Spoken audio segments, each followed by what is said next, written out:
Well, I want to talk with you today about soundboards. Now, we did a video about different types of soundboard construction, but what we're going to do today is talk about a specific soundboard that's in this piano, brought to you by German Engineering. This actually is a SEILER piano, and one of the types of soundboards that we talked about last time was an asymmetrically tapered soundboard, meaning the soundboard is thickest in the center and tapered in every direction toward the rim of the piano. Well, this soundboard's a little bit different. Many of the finest pianos in the world, August Förster, Grotrian, Blüthner, SEILER, Bösendorfer, all of these pianos are built in a geographic region probably within 600 square miles, and they all have asymmetrically tapered boards. One company even has colorful terminology where they talk about an asymmetrically tapered diaphragmatic soundboard. Well, we know what asymmetrical is. What in the world is diaphragmatic? Well, very simply, it just simply means that the soundboard is a diaphragm. That, in reality, folks, is true of every piano, regardless of the style of manufacture. But this piano is very different because inside this piano, I'm going to pull this music desk down and show you that in this piano, it's tapered in every direction toward the rim, and if you can see it, it looks like there's a little ridge here. On this side, we are at the 6 millimeter, and then on the other side, it ramps back up to the original 9 millimeter. Well, why does SEILER do that? There's two really good reasons. The number one reason is because by providing what we call the frame of our soundboard, it actually creates a soundboard that is also more rigid. Why would we do that? The rigidity adds in volume of sound and sustain, the notes lasting a good long time. So a soundboard then has to do two things. It has to be vibrant, with the vibration, to move air, that's what the human ear hears, and it has to be rigid enough that it actually has a long sustaining tone and volume of sound. Okay? I want to point out one other thing here. If you notice, this ridge where it goes back up to the original 9 millimeter only continues to about there and then starts angling across the bass section. Do you notice that that angle also is the same trajectory as the wood grain? It's also parallel, roughly, with the bridges. Now, and so in this piano, the energy starts with, the impulse starts with you depressing a key, a hammer strikes a string, the string vibrates, okay? And the power of the energy of the string is transferred through a vertically laminated bridge to that soundboard and reflected to the rim.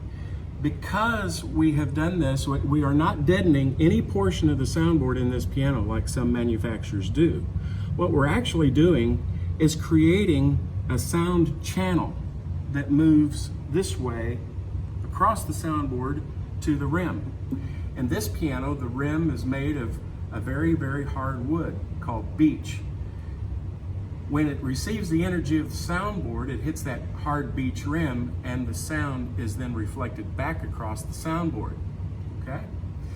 So, let me ask you this question. If we were to drop a pebble in the middle of a bucket of water, the pebble would hit the water, you would have a splash, and then the waves would go out to the rim, right?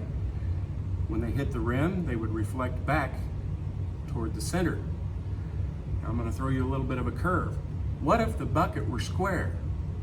Well, then the waves would travel to the rim, but then they would return all disjointed, and it would be fighting itself, losing energy. Make sense? We don't want our soundboard losing energy. So to just prove that, that this soundboard design works, think of it in terms of a speaker. A speaker has a cone that receives an electronic impulse. In this case, the impulse is you depressing a key, hammer striking a string. That impulse moves the speaker in and out. At the rim, or close to the rim, you have these baffles. So it's very vibrant, vibrates a lot, creates a lot of air movement, which is what we hear. But what happens, the rim of a speaker does exactly the same thing, okay? In this case, we've created a rim by going back to the original 9mm. Now, I'm going to take the camera and I'm going to ask my friend Jon to do an experiment with me. And I'm going to actually I'm not going to concertize, I'm going to play one note and let him feel both sides of that ridge. So let's see if what we're saying holds water.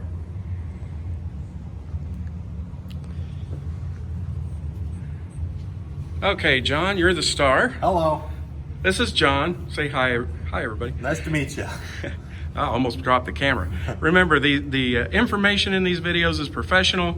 The videos, maybe not so much. So, Jon, I'm going to ask you to take your right hand and just reach in there on the frame portion of the soundboard. Okay. And I'm just going to play a single note. Okay, you ready? Ready. Okay. Do you feel that vibration? I do feel it, yeah. Okay. Now, if you would, reach on the other side of that. There you go, to the Membrator side. And I'll play the very same note at the same velocity. Oh my goodness. Yeah, it's more vibrant, isn't it? Yes, it is. Yeah. So folks, that's the answer. Is it just colorful terminology that we've come up with to talk about a Membrator soundboard? Or does it really do what we say it does? Well, I think we've proven that it does. Now you can say, well, my goodness, Dennis, that's a hand-built German piano. I might not ever be able to afford something like that. And certainly not everyone can. Let me show you something really interesting. This is another SEILER from the Edwards series. Just like BMW and Mercedes and so on and so forth, we don't build all of our pianos in Germany. We actually have plants around the world. Does this piano have the Membrator board? Yes, it does. Does it cost as much as the German offering? And you can see how it angles across, like we demonstrated there. Exactly the same design, using the same materials. This is a German Struns soundboard, just like the one that's in the German piano. We're using German piano strings. We're using German hammer felts. So you largely get a lot of what you are looking for in the German piano, you can find in the Edward piano. Are there differences? Of course there are, and we'll do a video on what's different between the Edward series and the German series. But largely, for most players, for most applications, these are great pianos that are affordable. Well, thanks for watching. If you like this type of information, hit the like button, subscribe to the channel. We'll be coming out with more videos. I hope you found this helpful. Leave comments in the comment section if you have questions or want to add something to the discussion. Thanks for watching. Have a great day.